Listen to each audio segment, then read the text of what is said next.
Richard Pemberton sees the girl in the lobby chair and stops mid-stride. "Whose kid is this?" Maya Richardson looks up from her library book, 12 years old, braids tied back with a rubber band, Goodwill sweater 2 sizes too big. Pemberton snaps his fingers at a passing security guard. "Get her out!" This is an executive floor. The guard hesitates. "Sir, she's just... I don't care." Pemberton's voice rises. Everyone in the lobby can hear now. "Her mother's probably scrubbing toilets upstairs. Tell her to keep her kid in the service areas where they belong." He brushes past Maya. His shoulder knocks her backpack off the chair. Books spill across the marble floor. He doesn't stop. Don't look back. Just keep walking toward the elevator. 3 hours from now, that same man will be begging that same girl to save his job. Have you ever been invisible to someone until the moment they needed you? 3:47 p.m. 8 hours until Nakamura's decision deadline. Catherine Whitmore sits in the executive conference room on the 32nd floor. Papers spread across the table. Contract terms. Market projections. Partnership equity structures. This deal matters. $1 billion in valuation. 200 jobs in the development division. A technology that could change everything. The door opens early. Too early. Mr. Nakamura arrives unannounced, mid-50s, impeccable suit, leather briefcase in one hand. Catherine stands to greet him, extends her hand. He shakes it. But something's wrong. His eyes scan the room, looking for someone who isn't there. Catherine glances at her watch. The interpreter isn't due for another 20 minutes. She smiles, gestures to the chair. "Please have a seat. Our interpreter will be here." Nakamura pulls out his phone, types quickly. Turn the screen toward her. "I am deaf." Where is the JSL interpreter? Catherine's stomach drops. JSL, Japanese Sign Language, not ASL. She pulls out her own phone, dials the agency. It rings 4 times before someone picks up. "Ms. Whitmore, I'm so sorry. Yuki called in sick this morning. We've been trying to reach you. The backup interpreter is stuck in traffic. Major accident on I-95. She's at least 90 minutes out." Catherine looks at Nakamura. He's checking his watch. His face is polite but cooling by the second. Richard Pemberton bursts through the door. "Catherine, I just heard. What's the situation? We don't have an interpreter." Pemberton doesn't miss a beat. He pulls out his phone. Open Google Translate. Holds it up to Nakamura with a smile that doesn't reach his eyes. Nakamura's expression shifts. Not angry. Worse. Disappointed. He's seen this before. People treat his deafness like a technical problem to solve with an app. He starts gathering his materials. Slowly. Methodically. The body language is clear. He's about to leave. If he walks out that door, the deal dies. The partnership collapses. 200 people lose their jobs before they even start. Catherine's mind races. They need an interpreter. Any interpreter. Anyone who knows sign language. Anyone at all. 1 floor below, Maya Richardson sits in the staff break room finishing her algebra homework. The door is cracked open. She hears Elena, the concierge, on the phone in the hallway. "We need any interpreter. ASL, JSL, anything. We have a deaf VIP and we're dying up here." Maya's pencil stops mid-equation. She knows sign language. She's been studying JSL for 3 months. Ever since she watched that documentary on Japanese deaf culture at the library. But she's 12. She was just kicked out of the executive area an hour ago. This is a billion-dollar business. Then she looks at her mother's work badge sitting on the table next to her backpack. Janelle Richardson, Environmental Services, 8 years. 8 years. Her mother has worked in this building for 8 years. Cleaned every floor, scrubbed every bathroom, emptied every trash can, and no one knows her name. Maya picks up the badge, turns it over in her hands. Then she stands up. Maya stands outside the conference room door. Her heart hammers against her ribs. She can hear voices inside, tense, frustrated. She raises her hand, knocks, soft at first. No response. She knocks again, harder this time. The door swings open. Pemberton fills the doorway. His face is already annoyed before he even sees who it is. Then he sees her. "You've got to be kidding me." He turns his head back into the room. "Catherine, can you please deal with—" Maya doesn't let him finish. "I can help." "I know sign language." Pemberton actually laughs. Not a friendly laugh. The kind that makes you feel small. "Sweetie, this is a billion-dollar negotiation. We need a professional, not a kid who learned some signs from YouTube." He starts to close the door. "Wait." Catherine's voice cuts through. She's moved closer, looking past Pemberton at Maya. "What's your name?" "It's Maya Richardson. My mom works here. Night shift housekeeping." Catherine's eyes flick to Pemberton. Back to Maya. "You said you know sign language?" "Yes, ma'am. ASL mostly, but I've been studying JSL for a few months. Japanese Sign Language. I know it's not the same, but the grammar structure—" Pemberton cuts her off. "Catherine, this is insane. We can wait for the professional—" "We don't have time." Catherine moves fully to the door now, open it wider. "Mr. Nakamura is about to leave." That's when Maya sees him, sitting at the conference table, briefcase already closed, jacket back on, the posture of someone who's made a decision. He looks up, sees Maya in the doorway. Their eyes meet. Maya's hands move before she thinks about it. Muscle memory from hundreds of hours of practice. She signs, "Excuse me, sir." "I apologize for the delay." Basic JSL. The polite, formal register you use with elders and business contacts. Nakamura's entire body language changes. He sits up straighter. His hands come up from his lap. He signs back, fast, testing her. "You know Japanese Sign Language?" Maya's heart is racing, but her hands stay steady. "A little, sir." "I've been studying. I know ASL better, but I understand JSL structure. May I try to help?" Nakamura leans back in his chair. Study her.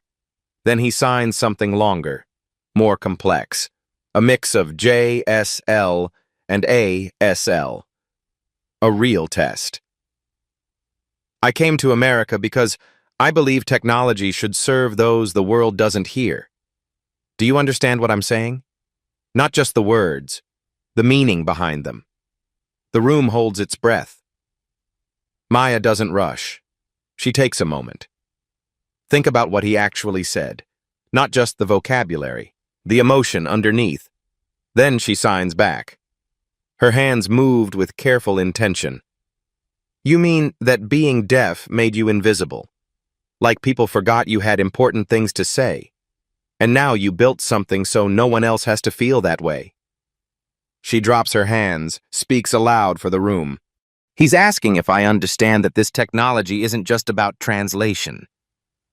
It's about dignity." Nakamura's face transforms. The first genuine smile since he walked into this building. He signs, "Yes. Exactly yes." Catherine steps fully into the doorway beside Maya. Her voice is calm, but there's steel underneath. "Maya, that is your name, right? Would you be willing to help us? We'll compensate for your time properly, of course." Pemberton finally finds his voice again. "Catherine, she's a child." "This is completely unorthodox. We have liability issues, professional standards." "Richard." Catherine doesn't raise her voice. "I don't need to." "She's qualified." "Mr. Nakamura, is this acceptable to you?" Nakamura signs with Maya. His hands were emphatic, almost excited. Maya translates. "He says I'm the first person today who's treated him like a person instead of a problem to solve." The words land in the room like a stone in still water. Pemberton's expensive pen clicks once, twice. 3 times. His nervous tell. Catherine nods to Elena, who's been hovering in the hallway. Get Maya some water. And something to eat. We're going to be here a while. She looks at Maya. Really look at her. The way adults rarely look at kids. Are you ready? Maya thinks about her mother 2 floors down, pushing a cleaning cart, invisible to everyone who passes her in the hallway. She thinks about the library books in her backpack, the hours spent practicing in front of mirrors, the kids at school who called her weird for caring about languages nobody speaks. She thinks about Pemberton stepping over her books in the lobby like she was nothing. Her voice comes out steady. Yes, ma'am. I'm ready. The negotiation team needs 15 minutes to reorganize, print new documents, set up Maya's chair at the table. While they prepare, the narrator's voice softens, pulls back. Tell you what you need to know.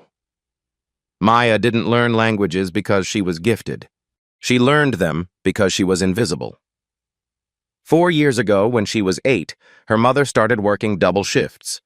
Maya had nowhere to go after school, so she sat in the Grandmont lobby, did her homework in the same chair where Pemberton found her today. One evening, she watched a deaf couple trying to check in. The front desk clerk kept raising his voice. Like volume would somehow help. The couple's faces showed everything: embarrassment, frustration, exhaustion. The clerk finally grabbed a notepad, scribbled, "Write what you need." The husband wrote back. His handwriting was shaky with anger. Maya couldn't stop thinking about it. That night she asked her mom, "Why doesn't anyone here know how to talk to them?" Her mother was too tired to sugarcoat it. "Baby, people don't learn things that don't benefit them personally." Maya decided that night. She was going to learn to talk to people no one else talked to. She started with ASL, library books, free YouTube channels, YouTube, Bill Vickers, ASL, that. She practiced in the break room mirror at 11 p.m. while her mother finished her shift. Then she got curious about other sign languages. That led to JSL, which led to written Japanese, which led to French from old language CDs guests left behind, Spanish from the kitchen staff who let her eat with them during lunch breaks. The other kids at school thought she was weird. She spent birthday money on used linguistics textbooks instead of clothes, had no friends her age. But her mother made her a deal. Maya could study anything she wanted, anything at all, as long as she kept perfect grades and never let anyone make her feel small. Maya kept her end of the bargain. Until 3 hours ago, when Pemberton made her feel exactly that small. Now she's sitting at a conference table on the 32nd floor. Same building, different world. Her mother is 2 floors down. Doesn't know Maya is here. Doesn't know her daughter is about to do something that matters. Maya opens her notebook, uncaps her pen. Catherine walks back into the room. Ready to begin? Maya nods. The negotiation starts simple. Introductions, pleasantries, the easy part. Maya translates Nakamura's greeting. Her hands move carefully. She speaks each phrase aloud for the room. Catherine responds. Maya signs it back. The rhythm finds itself. Then the real work begins. Technical specifications, AI architecture, neural network latency, edge computing environments, words Maya has never seen in sign language, concepts she only half understands herself. Nakamura signs a question about processing speeds, uses a technical term Maya doesn't recognize. She freezes, just for a second. But everyone notices. Pemberton shifts in his chair. The sound is loud in the quiet room. Maya makes a choice. She looks directly at Nakamura. Her hands move. Sir, I don't know that technical word in sign language. Can you fingerspell it? Or explain it differently? Pemberton jumps on it. See, Catherine, this is exactly what I was concerned about. We need someone with technical vocabulary. Nakamura holds up one hand. Stop him. He signs to Maya. His face is serious but not unkind. Maya translates. He says I'm honest. The interpreter this morning pretended to understand everything and got it all wrong. He prefers honesty to fake expertise. Nakamura continues signing, slower now, using simpler concepts, building metaphors. Maya starts taking notes, creating her own shorthand, matching technical terms to signs on the fly. 20 minutes in, she finds her rhythm. Nakamura explains the AI learning process. Maya translates. He's saying the AI learns like a child learns language. Through context and emotion, not just rules. He wants partners who understand this isn't just code. It's communication philosophy. Catherine leans forward. That changes everything. Richard, rework section 3. We've been approaching this wrong. Pemberton's jaw tightens, but he nods. Another 30 minutes pass. Coffee cups emptied and refilled. The sky outside shifts toward evening. Maya relaxes into the work. Her shoulders drop. Her signing becomes more fluid. Then Nakamura signs something and smiles. A real smile. Maya laughs before she can stop herself. The room looks at her. Sorry, he made a joke about how formal meetings always serve terrible coffee, but everyone pretends it's good. He's saying ours is actually decent. She signs back. Better than terrible is a low bar, sir. Nakamura's shoulders shake. Silent laughter. It's the first moment of real human connection in this room all day. Catherine catches it. The shift in temperature. Even Pemberton seems to relax. Slightly. But then Pemberton tries to slide a written note directly to Nakamura, bypassing Maya entirely. Nakamura doesn't even look at it. He pushes it back across the table. Then he signs directly to Maya. His face has gone formal again. Maya swallows hard, translates. Mr. Nakamura says if you don't respect me, you don't respect him. I am his voice here. She keeps her voice neutral, even though her heart is hammering. Pemberton's face flushes. He pulls the note back, crumples it. Catherine gives him a look that could cut glass. Mr. Nakamura, my apologies. Maya, please continue. The room settles again, but something has shifted. Nakamura has drawn a line, and everyone knows which side they're on. Outside, the city lights begin to turn on. One by one. 7 p.m. Nakamura requests a 15-minute break. Maya steps into the hallway. Her legs shake from adrenaline she didn't know she was holding. She leans against the wall. Breathes. The elevator dings. Pemberton steps out. See her. Walk directly toward her. Maya. His voice is different now. Softer. Almost friendly. Can we talk? She straightens up, nods. You've done great work today. Really. You helped us through a tough situation. He puts his hand on the wall beside her. Casual. But it boxes her in. But here's the thing. The hard part is coming. Final terms, legal language, complex equity structures.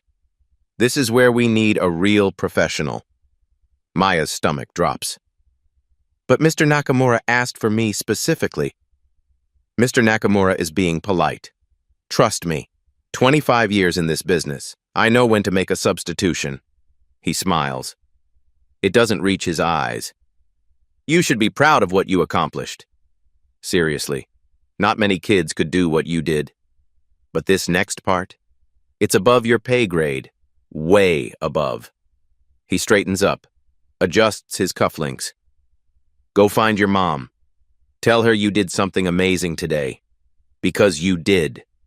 The dismissal is clear. He's already walking away. Maya stands there, frozen. Maybe he's right. Maybe she's been playing dress-up in a grown-up world. Maybe she's about to mess up and embarrass her mother. Embarrass herself. She looks at her reflection in the chrome elevator doors. 12 years old, Goodwill sweater. Hair in simple braids. Just a kid pretending to matter. Maya. Elena's voice. The concierge. She's been watching from her desk. Walk with me. Elena leads her to the window overlooking the city. Thousands of lights spread out to the horizon. See all those lights? Every single one is someone who was told they weren't good enough.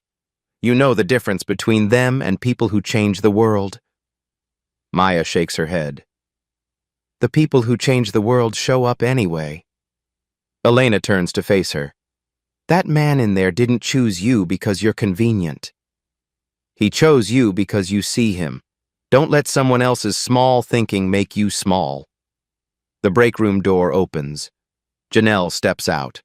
On her 10-minute break, sees her daughter in the executive hallway looking shaken. Baby? What's wrong? Maya's voice cracks. Mama, they need me in there, but I don't know if I'm good enough. Janelle grabs her daughter's face in both hands, firm but gentle. Listen to me. You've been good enough since the day you were born. Has that man in there asked you to leave? No. Mr. Nakamura wants me to stay. Then you stay. Janelle's voice is steel wrapped in velvet. And you show them what I already know. That my daughter doesn't need permission to be brilliant. She kisses Maya's forehead. Now go back in there and do what you do. Maya nods, wipes her eyes, straightens her sweater. She walks back to the conference room. Her posture is different now, shoulders back. Catherine sees the change, glances past Maya to the hallway, sees Janelle standing there. Make a mental note. Nakamura looks up when Maya enters. Signs. You came back. Good. We are not finished. Maya's hands are steady when she signs back. I'm ready, sir. Let's finish this. Pemberton watches from his seat. His jaw was tight. He pulls out his phone under the table, types a message someone will read later. But right now, in this room, Maya matters more than his opinion, and everyone knows it. The negotiation resumes. Now it's about money. Real money. Equity split. Partnership percentages. Control clauses. Who gets final say on product decisions? The stakes are naked now. No more polite small talk. Nakamura signs his position. Maya translates. He wants 50-50. Equal partners, equal voice. Pemberton doesn't hesitate. That's not standard. We're bringing infrastructure, market access, and capital investment. 70-30 is fair. It reflects actual value contribution. Maya signs it to Nakamura. Watch his face change. His hands move shorter now, more formal. The warmth from earlier is gone. Maya translates. He says standard for who? For people who think his technology is worth less because he can't hear their condescension. The room goes quiet. Catherine shifts in her seat. Mr. Nakamura, let me clarify our position. But Nakamura is still signing. His hands are sharp, precise. Maya hesitates. Just for a second. Then she makes a choice. Miss Whitmore, may I say something? Not as a translator, as someone who's been in this room all day? Pemberton's head snaps up. That's completely inappropriate. Catherine raises her hand, silences him. Go ahead, Maya. Maya takes a breath. Mr. Nakamura built this AI because people didn't listen to him, because being deaf made him invisible to people who should have known better. She looks directly at Catherine, not at Pemberton. If this partnership starts with us not listening, not treating him as an equal, we're already telling him exactly who we are. The words hang in the air. His technology isn't the only valuable thing here. His vision is. And visions don't have a price. They have partners, or they have buyers. Maya's voice is steady now, clear. Which one do you want to be? Pemberton's face goes red. This is completely out of line. Catherine, she's editorializing. She's, Richard! Catherine's voice could freeze fire. Stop talking! She looks at Maya for a long moment, then at Nakamura. You're absolutely right. Both of you. She closes her folder. Push it aside. Mr. Nakamura, I apologize. 50-50, equal partners. And I'd like your input on who serves as project director. Nakamura's hands move, questioning, making sure he understood. Maya translates his signs. He's asking if you mean it. I mean it. Catherine doesn't break eye contact. This partnership should have started with respect. I'm grateful Maya reminded me of that. Nakamura signs something else. Longer. His face has softened. Maya's voice catches slightly as she translates. He says at 12 years old, I understand what many never learn. That respect is the first word of every language. He signs directly to Catherine now. Maya translates. He accepts your terms. Not because of the percentage, because of the young woman who translated not just his words, but his heart. Catherine nods. Then we have a deal. She extends her hand across the table. Nakamura shakes it. Pemberton excuses himself. His chair scrapes loud against the floor. He leaves without looking at anyone. After the door closes, Catherine speaks quietly. Maya, you just saved this deal. You didn't just translate. You negotiated.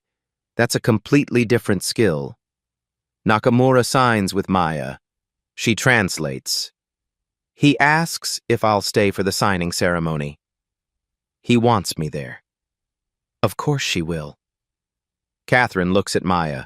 Really look at her. And Maya? We need to talk about your future here. You and your mother both. Outside the window, the city is fully dark now. But inside this room, something has shifted. Something that won't shift back. Catherine asks Maya to step into the adjacent office, 20 minutes before the signing ceremony. The door closes, just the two of them. Maya, can I tell you something?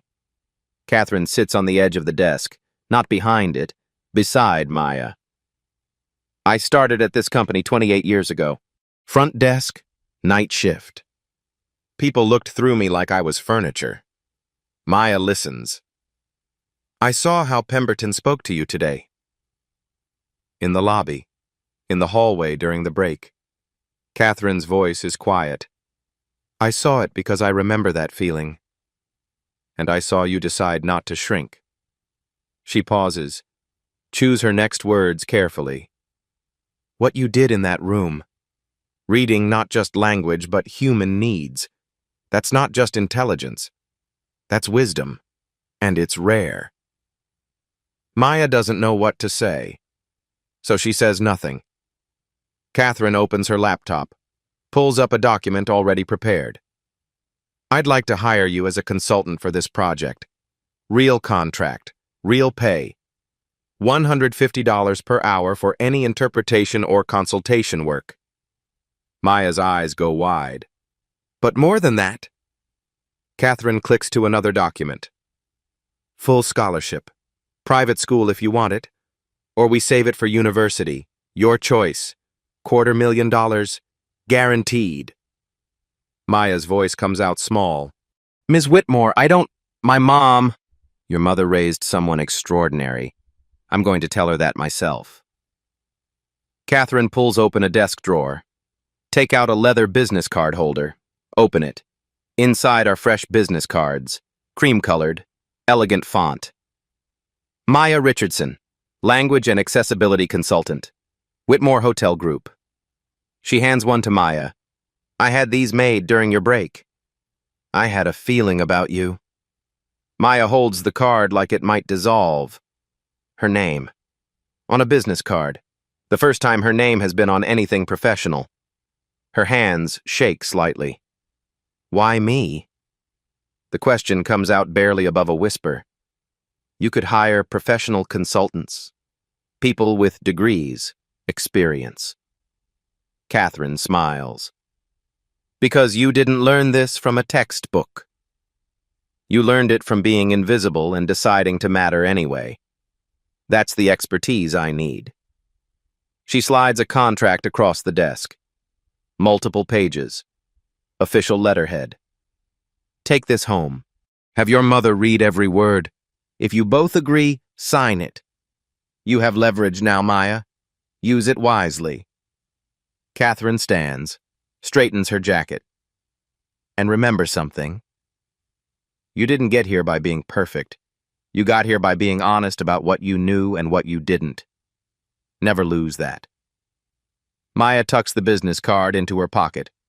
Pick up the contract with both hands. Thank you. Her voice is stronger now. For seeing me. No. Catherine opens the door. Thank you for making sure I couldn't look away. They walk back to the conference room together.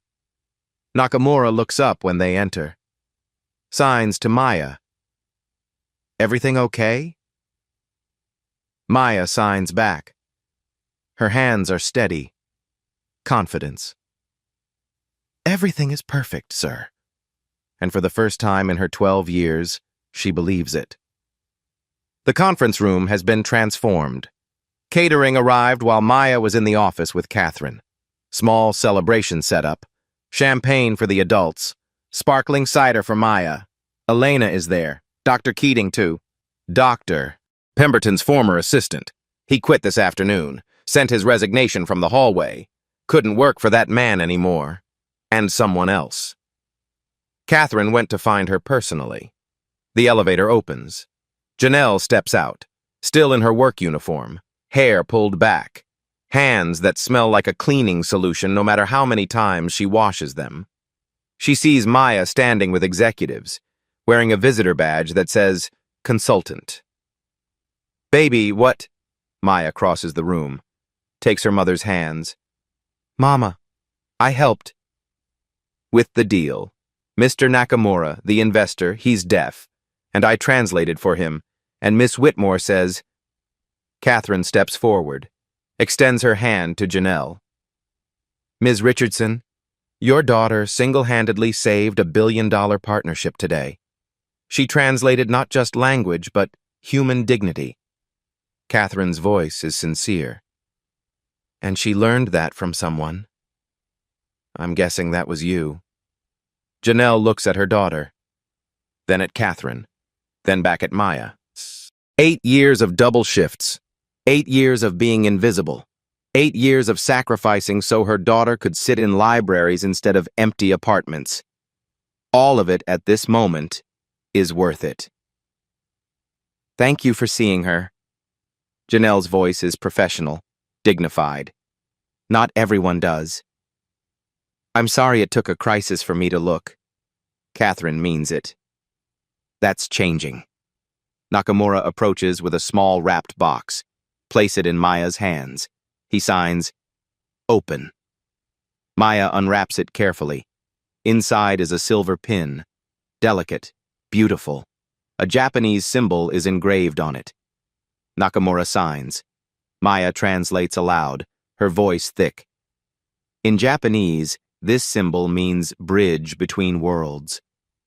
You are this, for me today, for many people in your life. This is who you are. Maya's hands shake as she signs back, Thank you for letting me matter. Nakamura's response is immediate. You always mattered. Today you just proved it to people who weren't paying attention. Janelle pins it to her daughter's sweater, right over her heart. Catherine raises her glass. To Maya. And to remember that extraordinary people are everywhere. We just have to be willing to see them.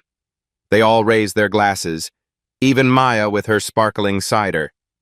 Elena snaps a photo.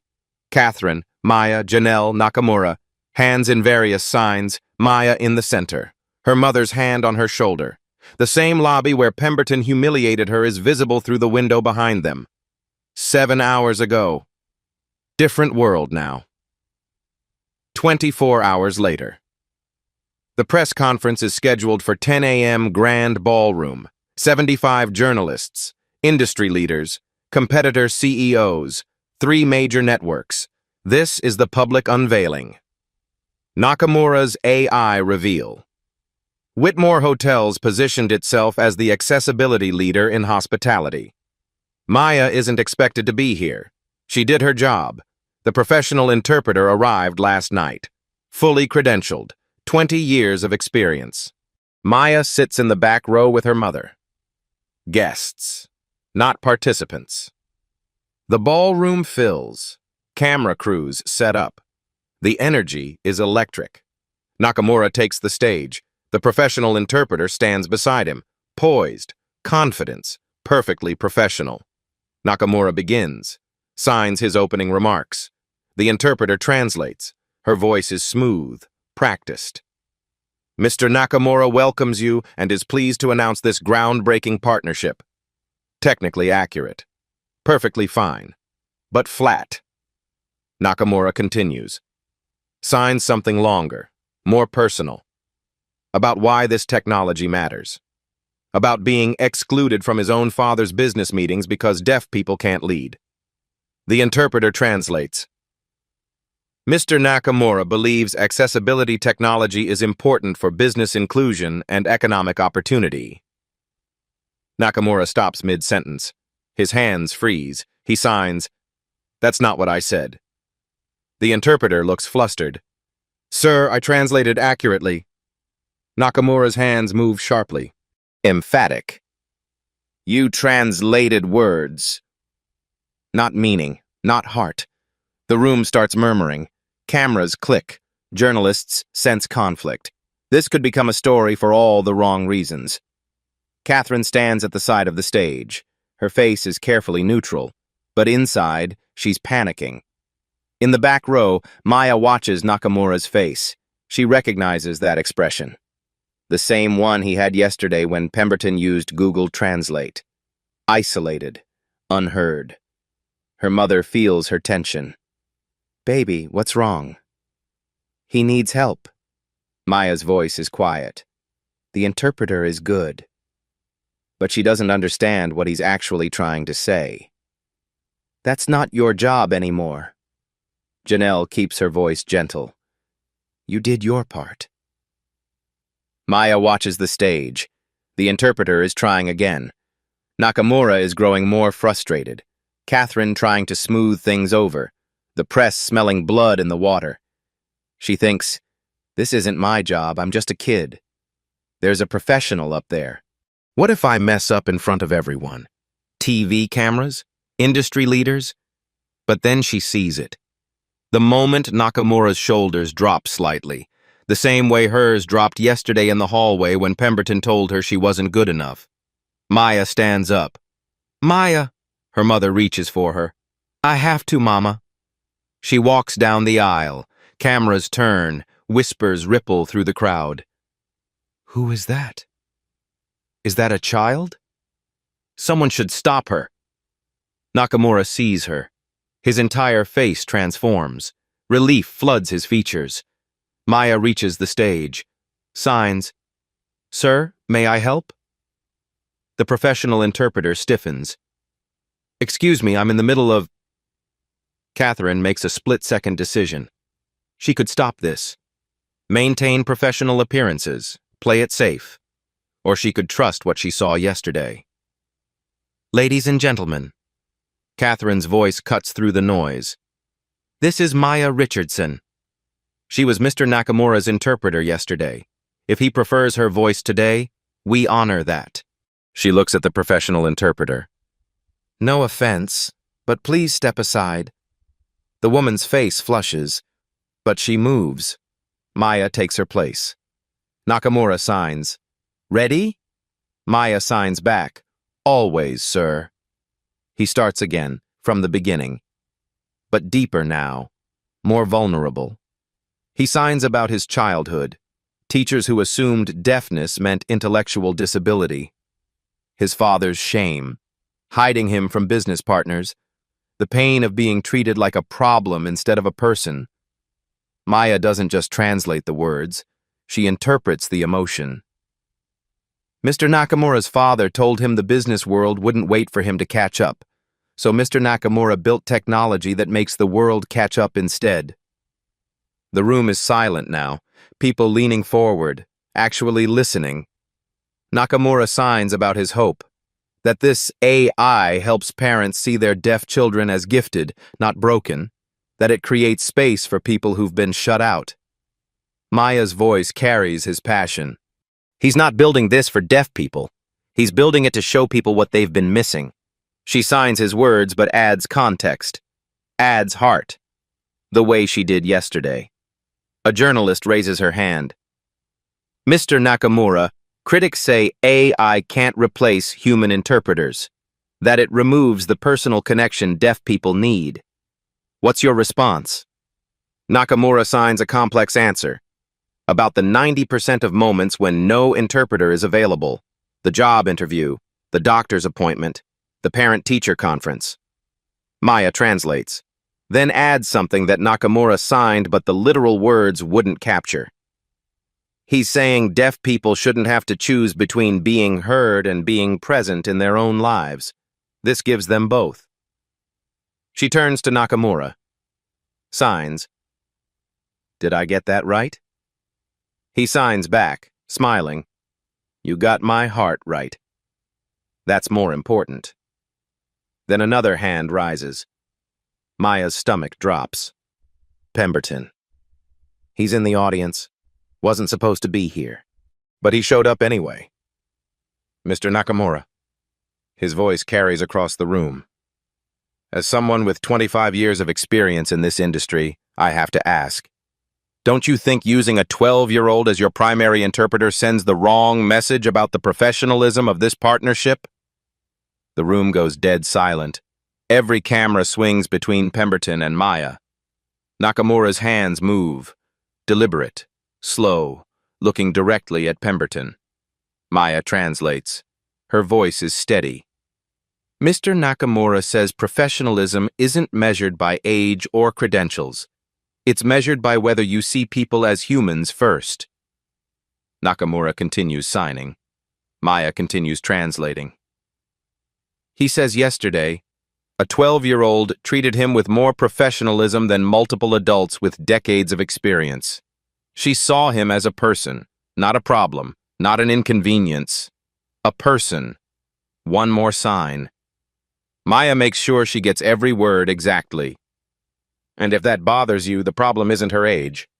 It's your understanding of respect. The room erupts. Applause. Spontaneous. Building. Catherine starts it. Industry leaders follow. Press joins in. Pemberton sits down. His face was red, exposed. The applause continues. People are standing now. A standing ovation. For Nakamura. For the partnership. For the message. And yes, for Maya. She stands there. 12 years old. Goodwill sweater. Silver pin over her heart. Overwhelmed. Tears streamed down her face.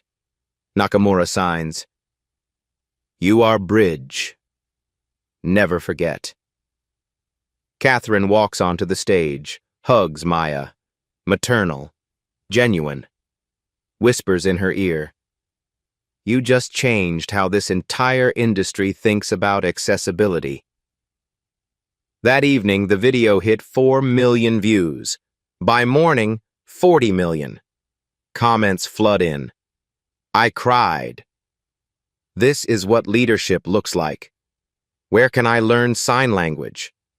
That man got destroyed by a 12-year-old and he deserved it. Maya Richardson becomes the face of something bigger than one deal. She becomes proof that extraordinary people are everywhere. We just have to be willing to see them. The video goes viral overnight. Not just in business circles, everywhere. Headline after headline. 12-year-old interpreter becomes face of accessibility revolution. Maid's daughter bridges billion-dollar deal. How one girl taught corporate America to listen. Social media explodes. The hashtag trends, Maya the Bridge. TikTok videos of people learning ASL because of Maya. Educators sharing her story in classrooms. Deaf community members celebrating and critiquing in equal measure. Some celebrate her brilliance. Others fixate on Maid's daughter. The inspiration narrative. The feel-good angle. Maya navigates it all. 12 years old. Suddenly, everywhere. 1 week after the press conference, she sits on a morning talk show. Her mother was beside her. Both are nervous. The host leans forward, a warm smile, practiced empathy. Maya, you've become an overnight sensation. How does it feel? Maya chooses her words carefully. It feels like people are finally paying attention to something that was always there. Deaf people have always deserved to be heard. My mom has always deserved respect. I just happen to be in the right place with the right skills. She shifts in her seat. But I want people to know I'm not special because I learned languages. I'm lucky because I had time to learn. My mom worked 2 jobs so I could sit in libraries. That's the real story. The camera loves her. Calm, thoughtful, wise beyond her years. But it's what happens next that changes everything. 3 weeks after the deal, Whitmore Hotels made an announcement. Catherine promotes Janelle Richardson to Director of Staff Development. First ever role. Salary jumps from $32,000 to $90,000. Office on the executive floor. Janelle's new job, identifying hidden talents in hourly staff. Creating education partnerships. Restructuring how the hotel invests in employees. When a reporter asks Janelle how it feels, she doesn't cry, doesn't perform gratitude. She looks directly into the camera. My daughter taught me that being invisible isn't our fault. But staying invisible after we know better? That's a choice. And Whitmore Hotels chose differently. Her nameplate goes up on the office door. Janelle Richardson, Director of Staff Development, Leadership Team. Same floor where Maya was dismissed. Different world. The partnership's first impact comes fast. Launch event. 3 weeks post-deal. Whitmore Flagship Hotel. Accessible Technology Showcase. Nakamura's AI is installed in every public space. Lobby screens, elevators, concierge desks, real-time ASL interpretation, seamless, dignified. A deaf guest checks in. The system translates her signing instantly. The front desk responds. The system translates back. No frustration, no notepad, no raised voices, just communication, human to human. Nakamura watches from the side, signs to Maya, who's become his preferred voice for public events. She translates. Technology should never replace humanity. It should reveal the humanity we've been missing. Then Catherine takes the podium. Today, Whitmore Hotels and Nakamura Technologies are launching the Bridge Builders Scholarship, $10 million for students from service industry families pursuing linguistics, technology, or accessibility studies. The room applauds, but Catherine isn't finished. Our first recipient. She pauses, smiles. Maya Richardson, $250,000 for education through PhD if she wants it. Maya's hand covers her mouth. She didn't know. Catherine kept it secret. But Catherine continues. And 10 additional recipients, children of housekeepers, maintenance workers, kitchen staff, all with hidden talents now supported. She reads the names, one by one. Their parents stand, shocked, crying. Maya signs to Nakamura. This is bigger than me. He signs back. Because you made it bigger. You showed one story. Now we're writing thousands. The symbolic ritual comes next. Nakamura designed it. A tradition. Anyone who bridges understanding receives the silver pin. The same symbol he gave Maya. Catherine gives a pin to Janelle. For bridging your sacrifice into your daughter's opportunity. Janelle gives a pin to Elena, the concierge. For bridging my panic into Maya's chance that day. Elena gives a pin to Dr. Keating, Pemberton's former assistant. For bridging your discomfort with injustice into courage to leave a toxic boss. Keating works directly for Catherine now. Better title. Better pay. better soul. Maya places a pin on a young woman in the front row. Recent hire, deaf intern from Gallaudet University. She signs, "For bridging what I learned into what you'll teach others." The young woman signs back, "You showed me I belong here." A bridge isn't a person. It's a movement. And it started with one girl refusing to be invisible. Then comes the reckoning. Catherine's office. Private meeting. Just her and Pemberton. "Richard, I'm not firing you because you underestimated a child. I'm firing you because you've been underestimating people for years, and I let it happen." Pemberton tries to interrupt. Catherine raises her hand. "You delivered spreadsheets." Maya delivered humanity.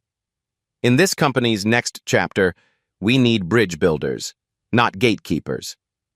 Security escorts him out. He walks through the lobby, past the spot where he humiliated Maya. His phone slips from his hand, falls, screen cracks. No one picks it up for him. No one even slows down. He bends to get it himself. For the first time in his career, Richard Pemberton knows what invisible feels like. The impact ripples outward, beyond one hotel, beyond one company. Kitchen staff member Luis now teaches Spanish classes to front desk employees, paid for it. His hidden talent was recognized. Maintenance engineer Tom has an architecture degree from Syria. Never got to use it. Now he's consulting on hotel redesigns. Promoted, night security guard. Former refugee, medical degree. Catherine connects him with recertification programs. Maya didn't just save one deal, she started an earthquake. And earthquakes don't stop at property lines. 6 months later, competitor hotels scramble to launch similar programs. We don't want to be the place that missed our Maya. Job applications to Whitmore hotels increased 400%. People want to work where talent is seen. Nakamura's AI has become an industry standard. Marriott, Hilton, Hyatt, all partnering. Hotel management schools add hidden talent identification to their curricula. The culture shifts, slowly, then suddenly. Maya's 13th birthday comes. Small party, just family and the people who matter. Elena, Catherine, Nakamura visiting from Tokyo. He gives her a gift, custom tablet. Preloaded with every sign language in the world. His AI integrated. 50 spoken languages are accessible. The inscription on the back, to Maya. You taught me that being heard isn't about volume. It's about finding someone who knows how to listen. Mr. N. Maya signs to him. I was just trying to help one person. He signs back. That's how every revolution starts. 1 year after that day in the lobby, they install a brass plaque. Right where Maya sat, where Pemberton stepped over her books. The plaque reads, "In this place, Maya Richardson taught us to see. Let us never look away again." Whitmore Hotels, 2025. A young black girl walks past it, maybe 10 years old, reading a book on sign language. She looks up at the plaque, then at her book. Maya happens to walk through. Notice her. That's a great book. Are you learning ASL? The girl nods. Yeah, I saw your video. You made it look cool. Maya sits down beside her. It is cool. Want me to show you a few signs? The girl's face lights up. 2 black girls. Different generations. Same lobby. Both visible now. One teaching, one learning. Both matter. Maya didn't just open one door. She became the doorway 1 year later. Maya is 13 now, attends a private academy on full scholarship. She chose to stay local, near her mom. She consults for 6 companies on accessibility, earns $180,000 a year, all in trust for college. She published a children's book, The Girl Who Signed Back. Every dollar of profit goes to ASL education programs. She still rides the bus to school, Still eats lunch with the kitchen staff at Whitmore on Saturdays. Still Maya. When reporters ask what fame feels like, she says, "I don't want to be famous. I want to be useful. There's a difference." Janelle makes $125,000 now. Bought her first house in the neighborhood where she used to clean houses for other people. She runs staff development across all 47 Whitmore properties. Forbes featured her. The executive who knows what clean floors cost. She tells her team, "The person scrubbing the toilet might be the person who saves your company. Treat them like it." Catherine Whitmore was named CEO of the Year by Fortune for accessibility leadership, for culture change, for proving dignity is profitable. Company revenue up 34%. Turns out, people want to spend money at places that see people as human.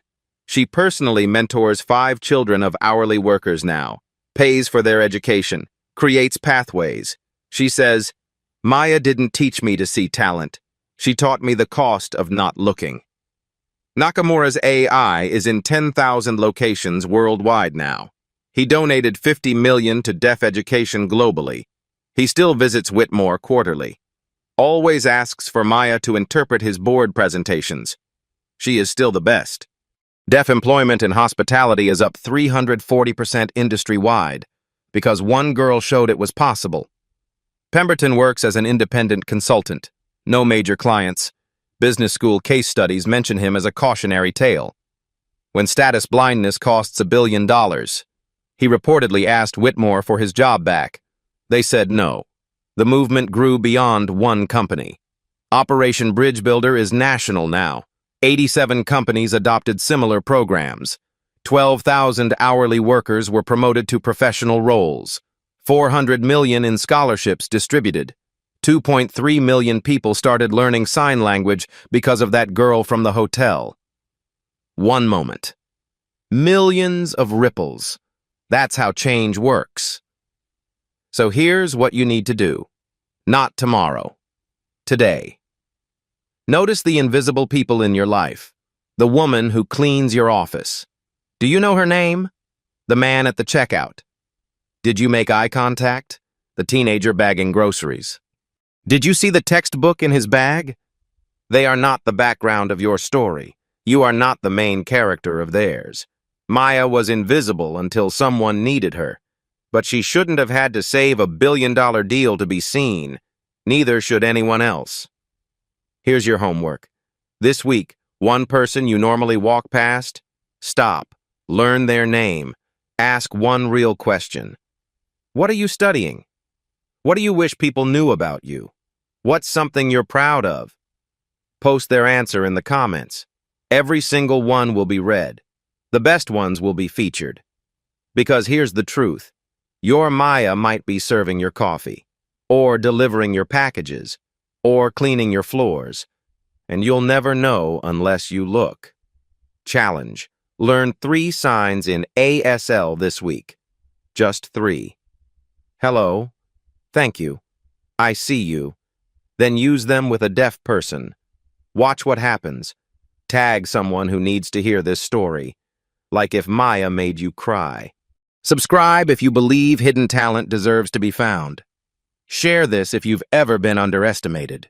Then be the person who estimates differently. We're launching the Bridge Builder Challenge, $100,000 in grants for businesses that identify and promote hidden talent in their hourly staff. Applications open next month. Link in description. Let's make what Maya started a movement none of us can ignore. The screen shows 2 images side by side. Left, Maya at 12, sitting in the lobby chair, dismissed, invisible. Right, Maya at 13, teaching ASL to 40 executives, all leaning in, all listening. Her voice, signing and speaking simultaneously.